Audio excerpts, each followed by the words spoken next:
Hey everyone, welcome back to Kamp Koda, where every pup feels like family.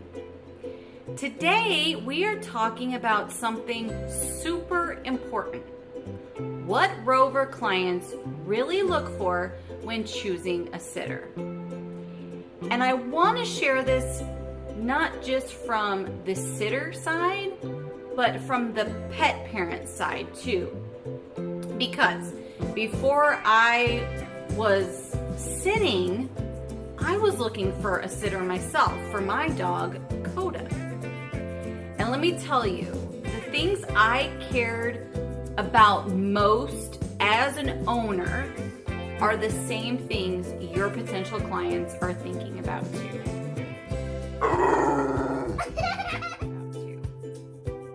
So in this video, I'm going to break down what I, as Koda's mom, would have looked for in a sitter and how you can show those things in your own profile so that clients feel confident booking with you.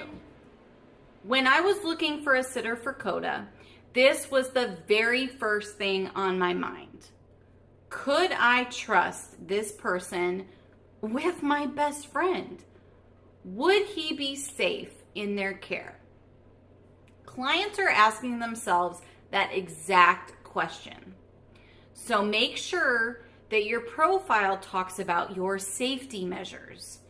Things like a fenced yard, how do you handle leashes, or even how you manage playtime.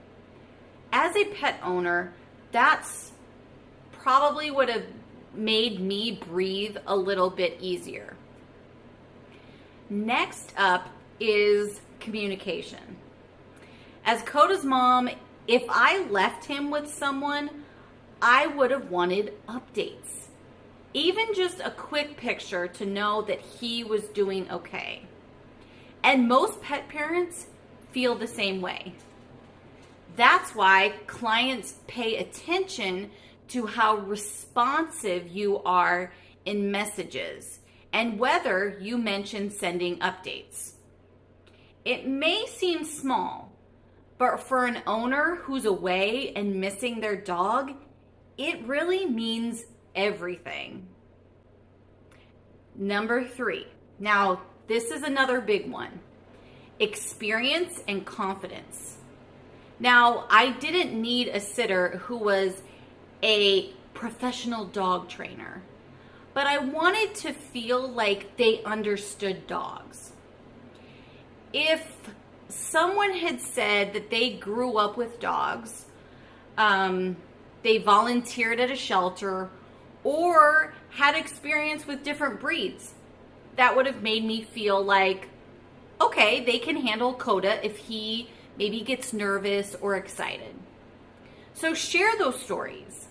Pet parents want to see you know what you are doing. Have you ever wondered if you could actually make real money dog sitting?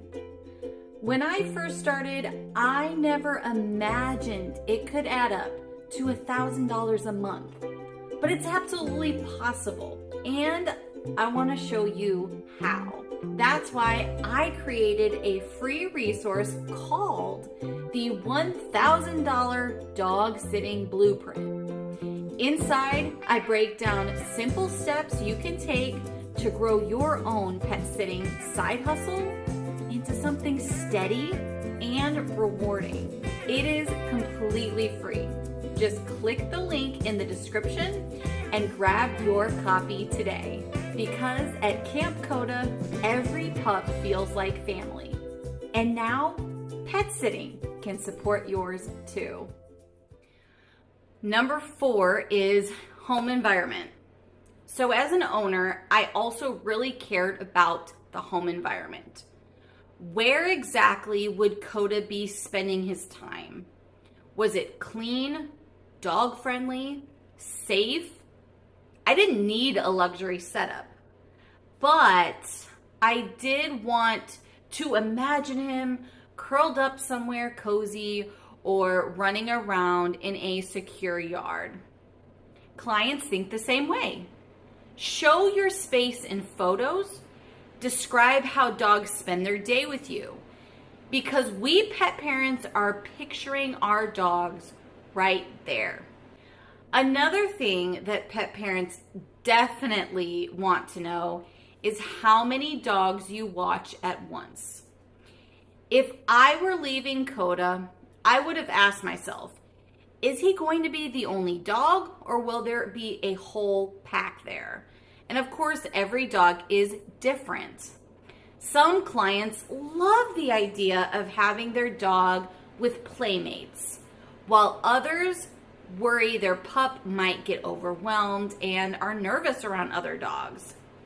Being clear about your limits, whether you watch just one dog at a time or you're comfortable with multiples, it builds trust. It shows that you've thought about safety, and it helps clients picture what the environment will really be like for their dog. Another big one is flexibility. Every dog is different. Koda, for example, has his own routines, his own quirks. If a sitter had brushed those off, I would have felt like they weren't really listening to me. Clients notice when you're willing to adapt to their dog's needs, whether that's giving meds, sticking to a feeding schedule, or just understanding that some dogs need extra, snuggles. That willingness to listen and adjust makes you stand out. And the most important thing of all, genuine love for dogs. As Koda's mom, I could tell in 2 minutes if someone really cared about him or if this was just like a side gig for them. And clients feel the same.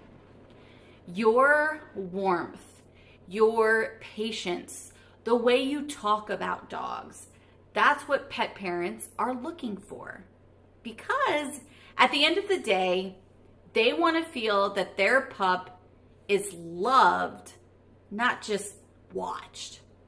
So to sum it all up, when I think about what I would have looked for in a sitter for Koda, it comes down to trust, communication, confidence, a safe and welcoming home, being clear about how many dogs you host, flexibility, and most of all, genuine love. And if you highlight those things, you won't just get clients, you'll build relationships with families who trust you with their fur babies again and again and again. Thanks for hanging out with me today. If this video was helpful, give it a thumbs up and subscribe for more tips on how to succeed as a pet sitter. And remember, here at Kamp Koda, every pup feels like family. I'll see you in the next one.